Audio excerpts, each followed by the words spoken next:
I briefly mentioned this story last week. This is singer Tish Hyman. Looked at some of her music for the first time, never heard of her before. Went on YouTube. It's not bad. It's not great. But it's not bad music. It's something I might listen to if I was in a coffee shop or a club and she was singing. I wouldn't walk out or I wouldn't plug my ears. It's okay. But she was in a Gold's Gym and she got evicted from the Gold's Gym. She got her membership canceled because there was a dude in the women's locker room with his penis out, and she complained. There's video of her just, complaining. Went kind of viral. I mentioned this last week, highlighting a New York Post article where they tried to use this guy who says he's a woman's pronouns, and it was butchering the English language. They and their. It's like, who are these? I thought there was just one guy, with his pants down in the women's locker room, but now they're saying they. So was it more than one? No, it was just this guy, but he's got his pronouns. And we have to play along with it. So, Tish Hyman's black. She is a lesbian. Both those things, fine. Whatever floats your boat. But a black lesbian also means, especially in California, she's a Democrat. Now she's got problems because of where the Democratic Party is. So she goes from LA, one of the candidates to fill the soon-to-be vacated seat currently held by Nancy Pelosi. And odds are, this being San Francisco, this guy's going to win, is a guy named Scott Weiner. He has been a state senator. He's a bad state senator. But she went up there and to his town hall and asked a question. Here's her little tweet on it. Had a chance to have a conversation with Senator Weiner. It was an honest one. I am hopeful this is the first of many conversations we will have regarding women's safety. Senator Weiner said he likes working with fresh young people and is open to ideas. Ms. Hyman, he's gaslighting you. And you should realize it, but she has not come to grips yet with the reality of where A, most of the Democratic Party is today, and B, where Scott Weiner has been for so long and will never leave. So over at Real Clear Politics, so you don't have to watch this stuff, they have a transcript. Tish Hyman says, Senator Weiner, as the only black lesbian here, that's, black, maybe, she may be the only black lesbian there. That may be true. Can I please ask you a question? Because I flew here to do that. So she flew up, didn't use the bullet train. Bullet train's tomorrow. I think I'm going to do something on the bullet train tomorrow, because there was some news released on that. Anyways, no bullet train. As a lesbian woman who was attacked in a women's locker room at Gold's Gym this week by a self-identifying trans woman with a documented history of domestic violence, I'm deeply concerned about women's safety in female-only spaces. Again, referring back to that article I mentioned last week, this guy, when he was a guy, beat the snot out of his wife or girlfriend, I'm not sure which it was, broke her jaw, compound fracture, which means it broke skin. Her jaw was poking out of her skin. He got a year, 9 months or a year in jail for that. And then he now identifies by her name. He took her name as his trans woman identity. Hyman continues, what would you say to women who are seeking assurance that their safety will be protected from men who, by California law, can self-identify as women and enter women-only spaces, sir? Please tell me. And here's what you expect from Scott Weiner. Yeah, so we want, everyone to be safe. We also know that we have trans people, both men and women, who are men and women. And so, if you're a trans woman, you're a woman. Trans women are women. California's going to send this guy to Congress. I bet. I should probably put money on that in the online betting things that you can bet on. I should have put money on Biden pardoning his son because I knew that was going to happen too. Yeah, we're going to send this guy to Congress. He'll fit right in with the squad on the left of the Democratic Party. Trans women are women. And she tempts, and Hyman pushes back on this. But, yeah, that's what you get. That's what you get. I saw this, and this brought up a couple things. First off, I want to emphasize that Scott Weiner is truly one of the worst elected officials we have ever elected to the California legislature. And when you look at the legislation, and he's gotten it passed, he's effective, but you want to look at what happens here in California when you've got a supermajority of Democrats, and Democrats pandering and running this sort of garbage. So among Weiner's legislative accomplishments, new California law reduces penalty for knowingly exposing someone to HIV. HIV is a public health issue, not a criminal issue. California State Senator Scott Weiner said in support of the bill, which takes effect January 1st. Now I know medicine has come very far on this. HIV is no longer a death sentence. But it is you have to take this medicine the rest of your life sentence. And you can reportedly nowadays get it down to an undetectable level and you won't spread it if you have, sex or swap blood or something, if you do something dangerous with someone who's HIV positive. But this was passed when we hadn't quite gotten to the point where you could get it down to a point where it was undetectable. It's still even to this day, you got to take medicine for it for the rest of your life if you get it. It's not like the other sexually transmitted diseases that can be treated and, after antibiotics or whatnot, you're done until you catch it again. This is not that. And there have been cases in California of people who are HIV positive and purposely, not just negligently, but purposefully getting other people the disease. That should still be something more than a misdemeanor. Here's another nice one. You've heard of the Romeo and Juliet law. Well, that apparently affects gay people even more because gay men in their 20s like gay boys or boys they would like to introduce to the culture. They like them young. So he got passed 2020 a bill that would exempt from mandatory registration under the Act a person convicted of certain offenses involving minors if the person is not more than 10 years older than the minor and that offense is the only one requiring the person to register. This got a lot of predators off the state's sex offenders list. Yeah. And this is the one that really grabbed me because of the next thing I'm going to show you.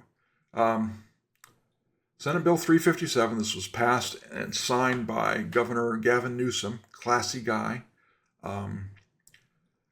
Frankly, him approving stuff like this is what should doom his presidential hopes. You think of the way that they've been handling the rebuilding and whatnot, Pacific Palisades down there. I think it's been 10 and a half months since the fires. The first home got rebuilt. 10 and a half months, first home got rebuilt. Newsom and Mayor Karen Bass said we're going to cut the red tape for rebuilding in this area. They haven't. But Newsom passed this one. This bill would repeal those provisions related to loitering with the intent to commit prostitution and would make other conforming changes. bill would also authorize a person convicted of a violation of loitering with the intent to commit prostitution to petition the court for dismissal and sealing of their case and resentencing. So this was retroactive as well. Why is this an issue? Well, it's an issue because we're now here 3.5 years later, almost. And 3 weeks ago, the New York Times Magazine put out a heartbreaking article. I'm going to put up I'm going to double check and make sure in the link dump below this, I put in a gift link so you can read this whole thing. It is devastating. And I've cropped this photo because it's way too revealing. Can anyone rescue the trafficked girls of LA's Figueroa Street? Inside the effort to pull minors from the Blade, one of the most notorious sex trafficking corridors in the United States. You read this story, this is heartbreaking. Most of it follows this girl named Anna. She seems like a bright young lady. She seems she's had a tough childhood. She seems pretty smart. But your heart's going to break for her. I want to highlight some parts of this. So, Anna, paced on the sidewalk, 68th and Figueroa, her front teeth missing, an ostomy bag taped under her hot pink lingerie. That already tells you she had a hard life, right? She's working as a prostitute. The highlight down there. Anna was 19, but the girls on the street reminded her of herself and her sister when they were first put out on Figueroa for sex. She had been 13, her sister 11. These are children. This blows my mind. And what's been happening down there? Jump forward a little bit. Over the years, the Blade become much busier than when it started. More girls, more customers, more traffickers idling in their Hellcats and Porsches on the side streets, watching to make sure their girls didn't hide any money and didn't snitch. Anna had seen the Blade expand from 3 main intersections of Figueroa to more than 3 miles. She had met girls brought in from the East Coast and the Deep South, and there sometimes seemed to be 4 times as many minors as before. Easy to spot by their over-the-top makeup and unsteady gait. Police helicopters Anna used to notice hovering overhead with searchlights seemed to become infrequent. Eventually, she said, they disappeared completely.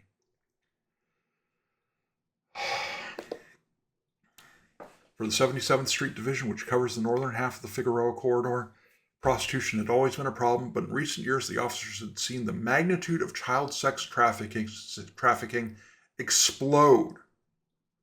Part of the boom happened during the pandemic.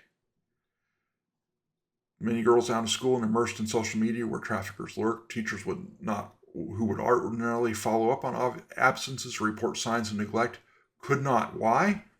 Because California stayed locked down with no kids in classrooms for longer than just about any other state. I should know. I was sitting in one of those classrooms as a substitute. I was in there while the regular instructors kind of taught the class remotely. Why? Because they had, compromised immune systems. One was 70-something, he was retiring, no need to take that risk. Another one was a younger guy, but he had health problems.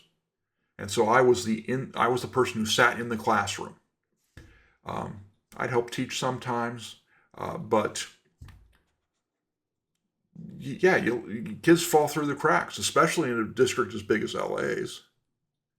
No shock there.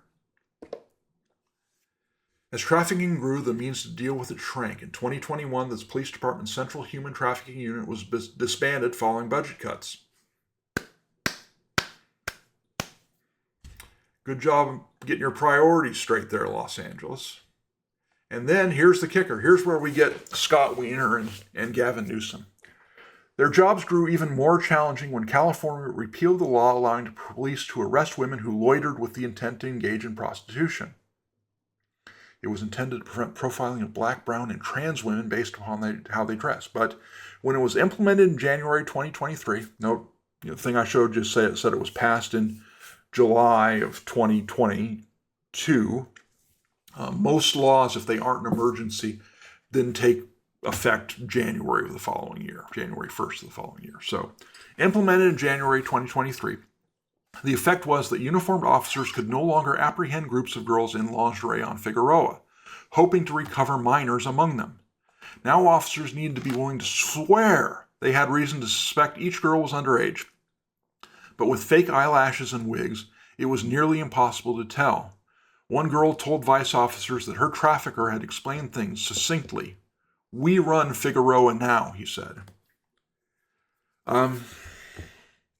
Again, look at the link dump below this. It's especially available if you're seeing this on Facebook or Substack or something. It's more available on, it's easier to access on YouTube. So please go to youtube.com/@Hoystory to check out that link dump and check out that article. It is heartbreaking. Heartbreaking.